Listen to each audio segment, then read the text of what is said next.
வணக்கம், என் பேர் Mohanasundaram. Association தேவகத்தில் run பண்ணிட்டு இருக்கேன். 8+ இயர்ஸ் ஆஃப் எக்ஸ்பீரியன்ஸ் நம்ம சிவில் ஃபீல்டில் இருக்கு.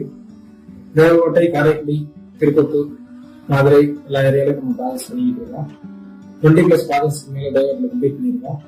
இப்போ நம்ம பார்க்க போகிற சைட் பார்த்தீங்கன்னா தேவகோட்டையில சிதம்பரம் ஏரியாவில் இன்டர்லாக் பிரிக்க வச்சு ஒரு புதுசாக நம்ம ஊரில் கன்ஸ்ட்ரக்ஷன் பண்ணிட்டு இருக்கோம். பார்த்தீங்கன்னா நம்ம இங்கே அவுட்டர் பிளாஸ்டிங் ஒர்க் போயிட்டுருக்கு. எங்கெங்கே நம்ம காங்கிரீட் போட்டிருக்கோமோ அந்த இடம் மட்டும்தான் அவுட்டரில் பிளாஸ்டிங் பண்ணுறோம். மற்ற ஏரியாவிலலாம் எக்ஸ்போஸ்டாகவே விட்டுருவோம்.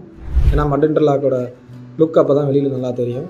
உள்ளே பார்த்தீங்கன்னா நம்ம இன்னர் பிளாஸ்டிங் ஜிப்சம் நம்ம செயின்ட் கோபின் ஜிப்ராக் மெட்டீரியல் யூஸ் பண்ணி ஜிப்சம் பிளாஸ்டிங் பண்ணுறோம். உள்ளே நம்ம நார்மல் பில்டிங்கை காட்டிலும் இங்கே நல்ல ஒரு கூலிங் எஃபெக்ட் இருக்கும். இந்த பில்டிங் ஃபுல்லாக கம்ப்ளீட் ஆனாலும் உங்களுக்கு கம்ப்ளீட் வீடியோ ஒன்று ஷேர் பண்ணுறேன். உங்களுக்கும் இந்த மாதிரி கிரியேட்டிவாக இல்லை காஸ்ட் எஃபெக்டிவாக கன்ஸ்ட்ரக்ஷன் பண்ணணும், நல்ல தரமான முறையில் கட்டணும்னா நீங்கள் எம்ஆர் அசோசியேஷன் சார். தேங்க்யூ.